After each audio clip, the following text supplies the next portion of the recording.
آپ کے والد خود آرمی جنرل رہے ہیں، میں آپ سے یہ ضرور جاننا چاہتا ہوں کہ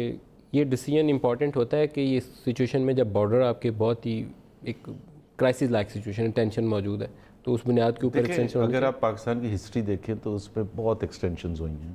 اور جنرلی اس میں ریجنل پولیٹکس کا ہی ریزن دیا گیا ہے، اور ہوتا بھی رہا ہے۔ ایوب خان کی ایکسٹینشن ہوئی 1955 میں یا 54 میں،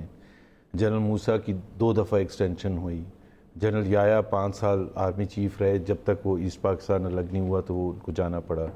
اسی طرح سے general Zia, general Musharraf and so on and so forth. تو ریزن تو جنرل مشرف تو ٹیک اوور کر چکے تھے نا، ان کو ایکسٹینشن کسی نے دینی نہیں تھی، نہیں، بٹ وہ ان کو تو ریموو کرنا ایک مسئلہ تھا، بس جو بھی کہہ لیں۔ پھر جنرل کیانی کا تو چیلنجز تو کوئی ایک تو یہ وہی میں کہہ رہا ہوں کہ جس طرح سے اکانومی پر بھی جب ہم بات کرتے ہیں کہ جب ہمیں ملی تھی تو اتنی اس میں بڑے کیا یہ چیلنجز ڈیسیجن ریکوائرڈ تھا آرمی چیف کو ایکسٹینشن دینا؟ Is it a good decision in the current situation?